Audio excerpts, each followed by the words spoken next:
An AEW star slams their inhumane treatment.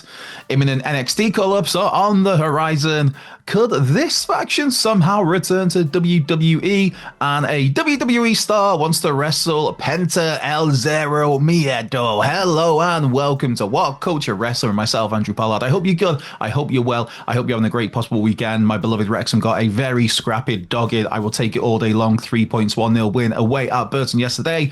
Go on the town. But yeah, if you're in the UK, more importantly, I hope you're safe and not having too much disruption from Storm Darrow. We had some flooding in this neck of the woods yesterday and today. Various parts of Wales lost power yesterday and this morning. So hopefully this video manages to at least make its way online. Fingers crossed for my internet, I guess. Anyway, let's start things off with a smidge of AEW, and it's yet another development in the ongoing saga surrounding Rey Fenix and AEW. Of course, Penta El Zero Miedo, more on him a little bit later, recently became a free agent after his AEW deal expired, and Penta's brother, Rey Fenix, was also initially soon set to become a free agent. That is, of course, until AEW extended Fenix's contract, adding on time for spells that Fenix had on the shelf on the sidelines due to injury. Now, that in itself was followed by various reports that Tony Khan triggered that extension with absolutely zero intent to use Fenix during this added on time. Basically, Tony was doing all of that in order to stop Rey Fenix from, going and competing elsewhere, notably WWE, with it reported earlier in the year that both Fenix and Penta would be heading to WWE once their AEW deals were up. Now, in a new development in all of this, Rey Fenix himself has commented on the situation, kind of, on social media, because that's where everything happens these days, of course. And now a fan on Twitter, or X, commented that the only person who loses out in all of this is Rey Fenix. Basically, WWE is having massive success. By whatever metric you measure success, WWE is smashing it right now these days. So not having Rey Fenix there, it doesn't affect WWE at all. It won't impact their business. And likewise, if the Lucha Brothers were to turn up there, the Lucha Bros, then that doesn't really impact business either way, because WWE are just killing it regardless. So yeah, as this fan points out, the only person that loses in this situation is Rey Fenix, because he just gets to sit at home doing nothing for however many months. To this, Rey Fenix replied that he will have his chance to speak the truth, before then adding about how no one stays in a place where they receive inhumane treatment, which is quite the statement. Now, inhumane is quite a strong word, but only those involved fully know the ins and outs, I guess, of what's going on between Rey Fenix and AEW and what has gone on between the two parties. Of course, we've seen WWE add time on to contracts due to injury many times before. But to do that with no intention whatsoever of using the wrestler, I mean, yeah, that's an entirely different situation. I think that the first time I remember hearing of time being added on through injury was years ago. Years, could even be like a decade ago, but it was Rey Mysterio. And many people were rightly, I'd say, in uproar at that point in time, as in, just let him go. Why are you adding time on? It's harsh, it's cruel, all these words are being thrown out. But at least the thing there was Rey Mysterio was still being used on TV when he was fit and healthy. For Rey Fenix, he's fit and healthy right now and just has to sit and twiddle his thumbs for however many months remain on that extended contract, all knowing he's not going to be used, all knowing that this is just a petty move by a very petty man by all accounts. Again, this is extremely similar to the situation with Ricky Starks, one extremely talented wrestler not being allowed to perform for the company that employs him, all because Tony Khan wants to stop them from going somewhere else possibly in the future. I get it fully if AEW was to use Fenix or Starks, but to have two wrestlers at the peak of their powers just to sit and rot for a few months, yeah, it's not cool, man. It's not a great look. Of course, there is the option to work independent dates. And on that front, it should be noted that Rey Fenix is doing a meet and greet for House of Glory on December the 20th. So, literally 2 weeks away. Not a wrestling match, to clarify, but it is a meet and greet. So if you want to go and meet Rey Fenix, then maybe have a chat with him about this situation and what he can and can't say about it. House of Glory, December the 20th. And speaking of House of Glory, I should probably throw out as well, a second House of Glory date has been announced for Ricky Starks, as well as facing HOG World Champion Mike Santana for Hagen, Chicago on January 17th. Absolute Ricky Starks, the Stroke Daddy, will also be working for House of Glory on their January 25th show in Jamaica, Queens. And don't be sleeping on House of Glory, man. House of Glory alone makes my Triller Plus subscription worth every single penny. And this is not a paid advertisement. If you've not been keeping up with it, as well. Santana has been absolutely killing it in HOG as the world champion throughout the year, putting on some absolute bangers, man.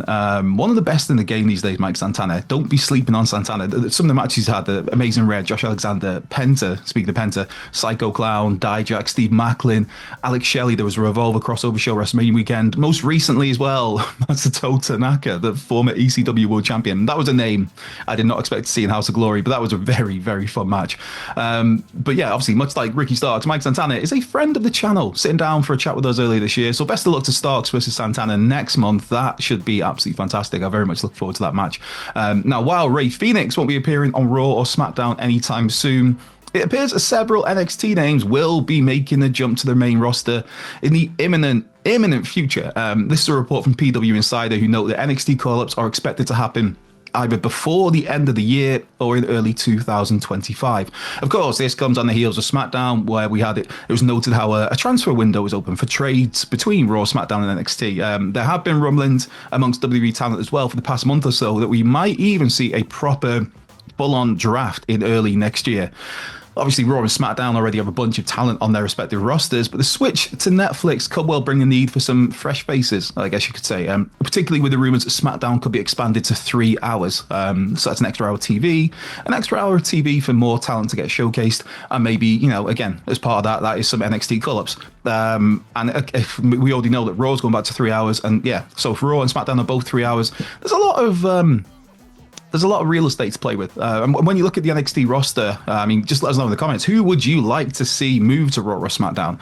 Who do you think is ready for the main roster? Roxanne Perez, to me, seems absolutely nailed on. I mean, you have to believe it's not going to be too long before Julia takes the NXT women's title, and then that frees up Roxanne to make the move, make the jump.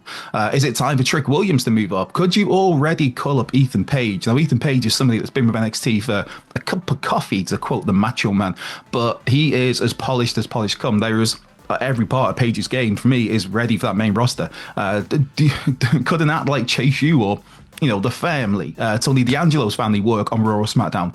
Could Axiom and Nathan Fraser, could they help the main roster tag divisions? Again, let us know in the comments who you'd like to see make the jump to the main roster. Now, speaking of factions that's kind of a segue, because I mentioned Chase U and the family. So yeah, speaking of factions, this is one I didn't expect to be seen this morning, and admittedly it's a very slow news day, but could the Nexus somehow make a WWE return? The answer is yes, if Heath Slater gets his way. Yes, again, admittedly, it's an extremely slow news day here at WhatCulture Towers on this dark and grey, miserable Sunday. But Heath Slater, he is all up for the Nexus reforming and running roughshod over WWE once again. Now, what was most that caught me off guard with this story and just makes me feel old, man, because I am old, is to think it's somehow 14 years since the Nexus debuted, that memorable edition of Monday Night Raw, summer of 2010. 14 years. That is just absolutely crazy. Time is flying scarily. For those younger viewers out there, because I think we're wrestling fans, sometimes we think that everybody knows everything, or everybody should know everything. But to realize this is a group that formed 14 years ago, some people might not be too familiar with them. So for the younger viewers out there, it consisted, Nexus was rookies from the inaugural season of NXT, back when NXT was more of a game show, you could say, where it was current WWE stars who were mentoring their own rookie. The winner of that first season was Wade Barrett, and he brought the rest of those rookies together to tear up the main roster, embarking on feuds with top stars. And we're talking like the tippy top of the business at the time: John Cena, Randy Orton, CM Punk. Away from Wade Barrett, the rest of the Nexus, you had Heath Slater, Justin Gabriel, Michael Tarver, Darren Young, David Otunga, Skip Sheffield, as in the future Ryback, and a certain American Dragon, Daniel Bryan, as it was then, aka Bryan Danielson. Now, in a new interview with Muscle Man Malcolm, Heath has talked about wanting the group to reform in WWE, saying how people still talk about the faction 14 years later, again, reiterating the 14 years, which makes me feel so old. And he was asking WWE, more specifically Triple H, to think about a reunion. That he kind of added how they were boys back then and did all that damage, but they're men now, so imagine what else they could do. As for what the Nexus members are doing these days, Heath was with TNA Impact until last year, been busy on the indies this year. Obviously, Wade Barrett is part of the Raw announce team. It has been rumoured a lot lately for a return to the ring, maybe to do something with Drew McIntyre.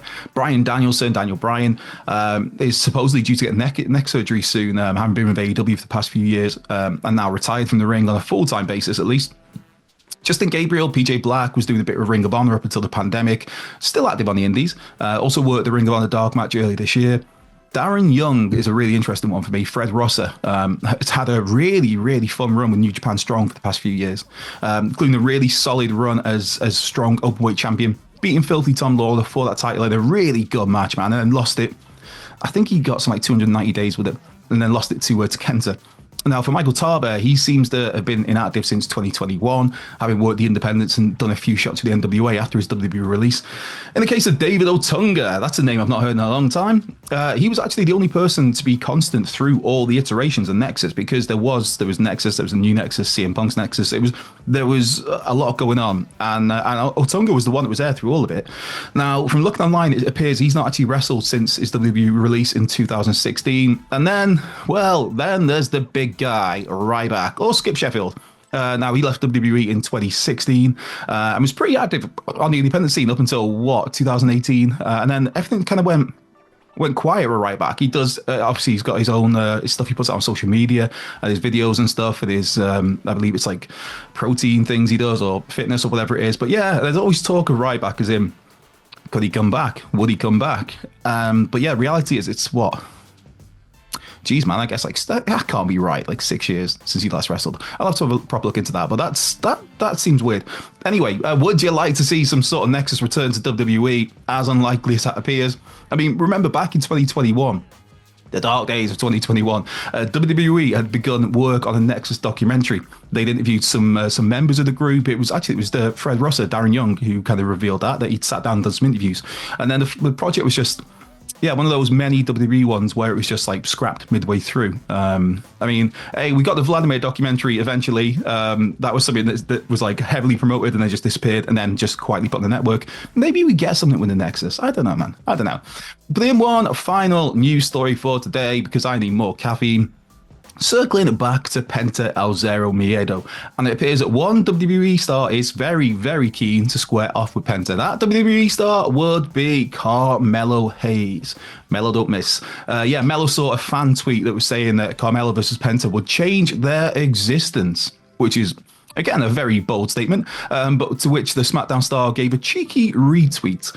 Now, Carmelo Hayes is a very good professional wrestler. Penta El Zero Miedo is a very good professional wrestler. As the kids of today would say, let them cook, which is a phrase nobody over the age of 25 at the most should ever say. But anyway, either way, that match has the potential to be great. And who knows? Maybe it's something we get sooner rather than later. What with Penta nowadays being a free agent who literally could turn up wherever he wants, whenever he wants. Could turn up on Raw tomorrow, SmackDown on Friday. Heck, TNA. I mean, he is a former TNA World Champion, New Japan Pro Wrestling. Who knows? House of Glory, which he has plenty of ties to. The NWA. Maybe not. And hey, maybe back in AEW. That seems very unlikely now. But yeah, the point being, Penta can rock up wherever he wants right now, and wherever wants him. And if you're a wrestling company with any sort of mind, you want Penta El Zero Miedo on your roster. So yeah. Anyway, that brings today's news video to an end. Continue your YouTube journey with this other fine video that's floating around somewhere around my fingers on my head.